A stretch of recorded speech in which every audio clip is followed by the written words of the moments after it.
Apple's iPhone is not just the best-selling gadget ever created, but it's also the most influential one. Since Steve Jobs showed us the iPhone in 2007 at the Macworld conference, Apple has sold close to 1.5 billion of them, fueling business for app developers and accessory makers globally. From there, Apple kept on improving the iPhone with the premium build quality, optimized OS updates, ecosystem, and many more to make it successful. And today, iPhone is the best-selling product of Apple.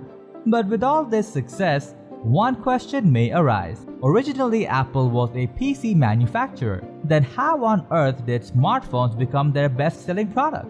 Well, it turns out iPhone was just not a phone that you can use to call or text.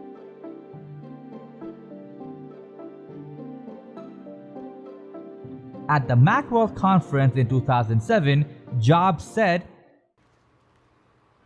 "Well, today we're introducing 3 revolutionary products of this class. The first one is a widescreen iPod with touch controls. The second is a revolutionary mobile phone. And the third is a breakthrough internet communications device." These are not 3 separate devices. This is one device. And we are calling it iPhone. Today, Apple is going to reinvent the phone. Back then, the market was dominated by BlackBerry, Nokia, and HTC. They only produced multimedia and button phones with whom you couldn't do much rather than calling and texting. Internet browsing was possible but on a small screen with a not-so-great interface. You get the idea of experience. That all changed with the introduction of the iPhone.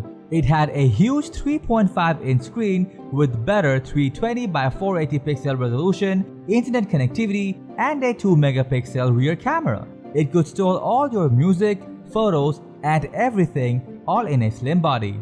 But it was the touchscreen that made the moon in a sky full of smartphone stars. Before the iPhone, touchscreen phones still existed, but you had to use a stylus to operate them.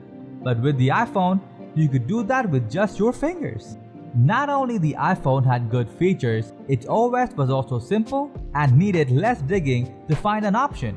Jobs always believed in minimalist perception, which was implemented on the iPhone. The rest was just perfecting your creation to the perfection for Apple. They started using a solid aluminum body instead of a plastic body, which gave the iPhone its premium identity and durability. From the very beginning, Apple was using their own in-house built chips, which gave them greater control over how the phone should perform. Not only that, they were able to achieve better hardware and software optimization. Apple's meteoric success proved to other big tech companies that the best products come when you make both the hardware and the software. Microsoft, Google, Facebook, and Amazon have all done the same in recent years, building huge gadget businesses on top of their softwares.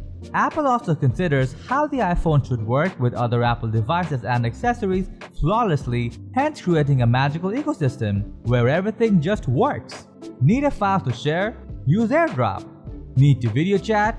FaceTime is here. All of them are already built in, which means no download and installation. Not only features, their accessories would also work on multiple Apple devices flawlessly without ever needing to reconnect. Apple also reimagined its total supply chain business and strategy, so the iPhone sales can go up and end on the consumer's hand. Tim Cook believes that when it comes to technology such as smartphones, tablets, and laptops, they depreciate very quickly and loses 1 to 2% of its value each week.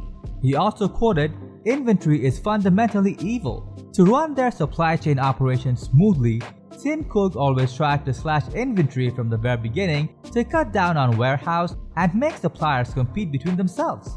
Apple was also the first company to start trade-in policy in the US, which allowed customers to sell an older iPhone back to Apple and use the proceeds to get a new iPhone a lot cheaper and spend that extra cash on other devices or accessories. Or you can even decide not to. Next was their services, Apple Music, Fitness, Fitness Plus, and you could enjoy all of them from your iPhone.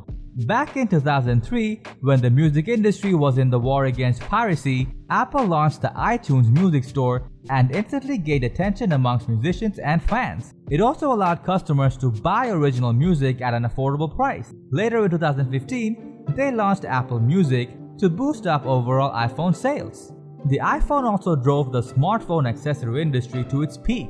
Be it as simple as a screen protector, cases to high-end headphones, all are booming. In 2019, the worldwide accessories market realized total revenue of $511 billion. So now you can see Apple made a lot of effort behind the iPhone to succeed. For some, iPhone is the key to enter the Apple ecosystem and explore their other product line. In 2020, Apple was able to generate up to $1.37 billion of revenue from the iPhone alone. Even though Apple has diversified its product line with Watch, AirPods, and services, iPhone is still responsible for 50% of Apple's total revenue. Thanks for watching our video. Like, comment, and share with your friends if you find this video helpful. Subscribe to our channel if you want more videos like this on your feed.